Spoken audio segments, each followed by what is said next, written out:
La cérémonie de sensibilisation à la lutte contre la corruption au niveau de la société civile a été co-dirigée par M. Emmanuel Olita Ondongo, président de la Haute Autorité de lutte contre la corruption, et M. Cephas Germain Ewangi, secrétaire permanent du Conseil consultatif de la société civile et des organisations non gouvernementales. Les collaborateurs ont mis en exergue pour la tenue de la présente activité, dont l'objet, cela a été évoqué ici, est de sensibiliser les acteurs issus des organisations de la société civile sur les problématiques liées à la lutte contre la corruption.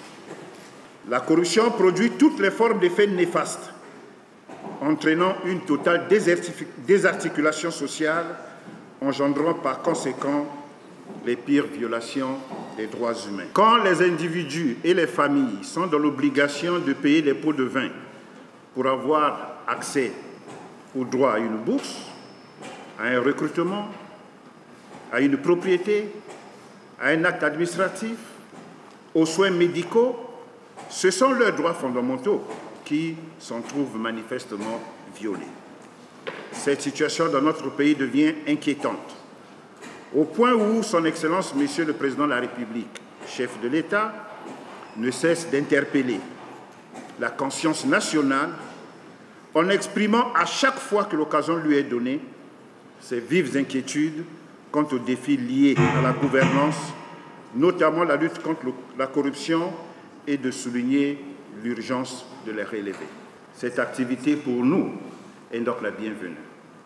Elle permettra aux leaders des différentes organisations de la société civile d'accéder aux informations utiles, à avoir la pleine connaissance des stratégies mises en œuvre par votre institution, Monsieur le Président, pour conduire au mieux cette bataille, d'accéder aux données juridiques disponibles et le tout pour se mettre, elles aussi, en ordre de bataille pour apporter dans toute la mesure du possible leur part de contribution contre ce mal qui se veut en réalité intolérable au regard des conséquences dramatiques sus-indiquées.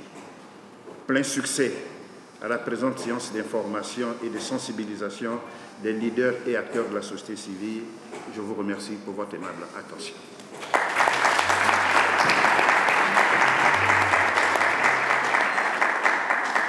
Je voudrais ici m'acquitter d'un devoir au nom de la Haute Autorité de lutte contre la corruption, celui de vous remercier pour avoir bien voulu répondre à notre sollicitation.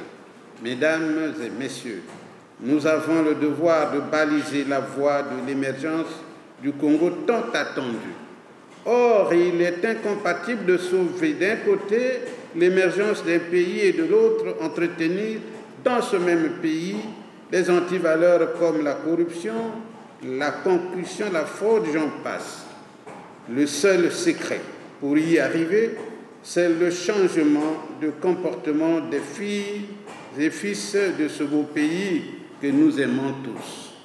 Ce qui est encore mieux et beaucoup plus simple et facile d'ailleurs, c'est que cette émergence de notre pays, nous n'irons jamais la négocier ailleurs qu'avec nos propres cœurs, ces cœurs que nous portons sur nous. Les enquêteurs, investigateurs de la Haute Autorité de lutte contre la corruption ne reçoivent aucune instruction d'une autorité publique, administrative ou judiciaire.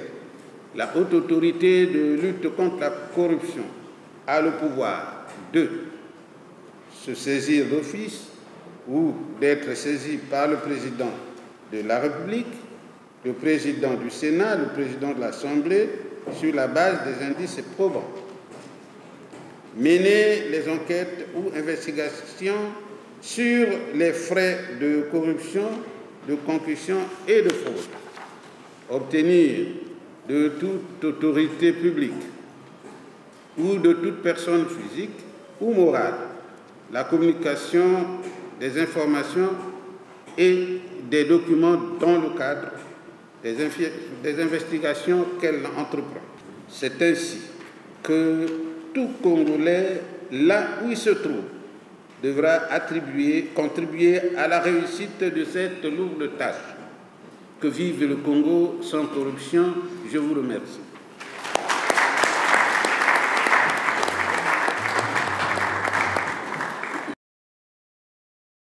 Monsieur Zedem, il est temps.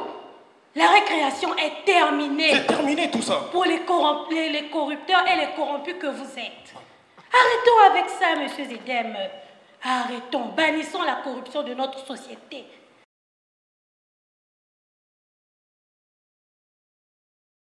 On va porter sur 4 grandes parties les types de corruption, corruption et développement humain durable, enjeux et défis principaux de la lutte contre la corruption et surtout, quelle est notre réponse nationale face à la corruption. La corruption a un impact, sinon le plus important, sur le développement humain et surtout le développement durable de l'Afrique. Comme nous le savons tous, la corruption gangrène nos économies nationales qui ont des croissances sans développement, des croissances sans emploi, des croissances sans progrès. Et souvent les causes, lorsqu'on cherche bien, se trouvent dans la corruption. Également, la corruption constitue un obstacle majeur à la réalisation des objectifs de développement auxquels nos pays ont souscrit. Et aujourd'hui, avec la loi du 11 mars 2022 portant prévention et lutte contre la corruption, nous avons là l'outil essentiel qui nous permet de traquer la corruption et surtout d'organiser la prévention. Donc l'environnement est tout à fait propice à la lutte contre la corruption. On peut se poser la question, mais il manque quoi?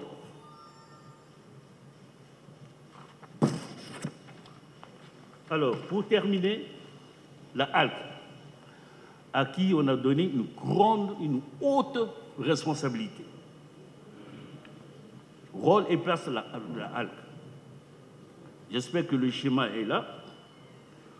Au fait, c'est une agence publique indépendante de prévention et de lutte contre la corruption.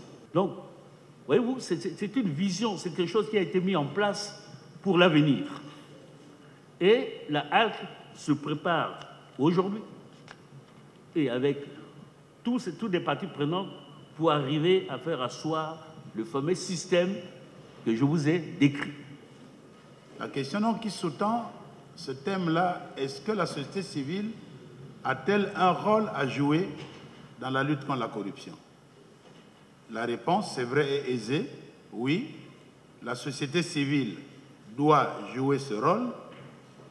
Donc c'est bien prévu, n'est-ce pas, dans cette convention, qu'il faut que les États parties favorisent, fassent cette promotion pour que la société civile s'implique. Et quelque part même, on pense que si elle ne s'implique pas, on n'arrivera certainement pas à avoir des bons résultats dans le cadre de cette lutte contre la corruption. Et le président, je vais dire, monsieur le secrétaire permanent, dans son discours, parlait déjà de ce que la société civile fait sous d'autres cieux et qu'il nous a parlé simplement de copier pour aller déjà dans le sens de ceux-là qui ont de l'avance sur nous par rapport à cette question.